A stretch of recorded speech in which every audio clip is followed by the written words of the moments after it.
আসসালামু আলাইকুম। আশা করি সবাই ভালো আছেন। আজকে আমি তৈরি করব শামি কাবাব। তো চলুন কথা না বাড়িয়ে ভীষণ মজার এই শামি কাবাব রেসিপিটা শুরু করা যাক।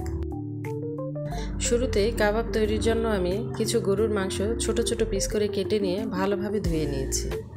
এবার চুলায় প্যান বসিয়ে দিয়ে মাংসগুলো আমি প্যানে দিয়ে দিব।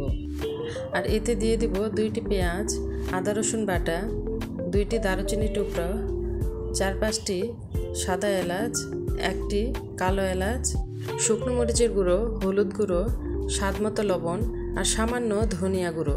আর সবশেষে একটু রান্নার তেল দিয়ে পর্যাপ্ত পরিমাণে পানি দিয়ে মাংসগুলো আমি ভালোভাবে সেদ্ধ করে নিচ্ছি। মাংসের পরিমাণের উপর নির্ভর করে আপনারা মশলাগুলো কম বেশি করে নেবেন। মাংসগুলো আমি খুব ভালোভাবে সেদ্ধ করে নিয়েছি। এবার এই মাংসগুলোকে আমি শিলপাটাতে থেতা করে নেব। অনেকে ব্লেন্ডারে ব্লেন্ড করে নেয়, তবে সেক্ষেত্রে মাংসগুলো একটু বেশি পেস্ট হয়ে যায়। মাংসগুলো খুব ভালোভাবে সেদ্ধ করার কারণে থেতা করতে খুব একটা বেশি সময় লাগে না।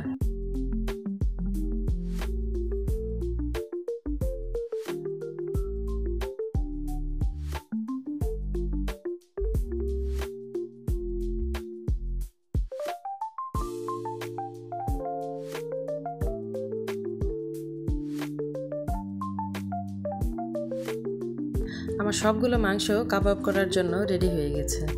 এবার দ্বিতীয় যে উপকরণটি আমি নিব তা হলো বুটের ডাল। এখানে আমি বুটের ডাল আগে থেকে সেদ্ধ করে পেস্ট করে রেখেছি।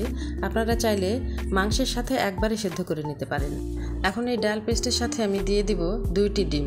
তবে 1টি ডিম কুসুম সহ দিব, আর একটা ডিমের শুধু সাদা অংশ দিব। কারণ কুসুম বেশি দিলে কাবাব ভাজার সময় পুরোটা তেল ফেনা হয়ে যায়। আরও এতে অ্যাড করে দিব পেঁয়াজ কুচি, কাঁচামরিচ কুচি, ধনিয়া পাতা কুচি, মরিচের গুঁড়ো, হলুদের গুঁড়ো, স্বাদমতো লবণ আর সামান্য বাটা মশলা। আর সবশেষে দিয়ে দিব মাংসের কিমাগুলো।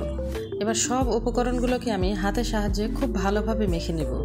এখানে মাংসের পরিমাণ ও ডালের পরিমাণ আমি বলে দিইনি, তবে একটু কম বেশি হলেও কাবাব করতে কোনো সমস্যা হবে না। আর মাংস সেদ্ধ করার সময় আমি গোটা গরম মশলা দিয়েছি, তাই এখানে আলাদাভাবে আমি গরম মশলার গুঁড়োও দিইনি।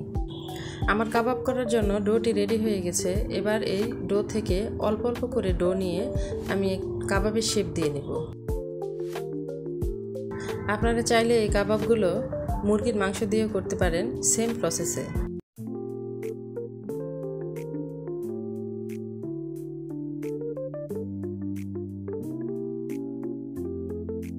আমার সবগুলো কাবাব শেপ দেওয়া হয়ে গেছে। এবার ভেজে নেওয়ার পালা।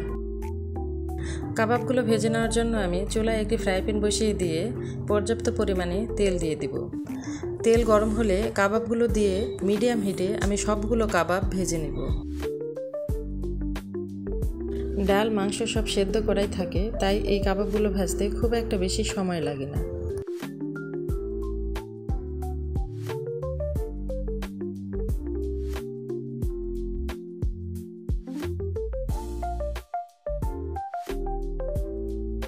আমার সবগুলো কাবাব ভেজে নেওয়া হয়ে গেছে। এবারে একটি প্লেটে আমি সব তুলে নিচ্ছি।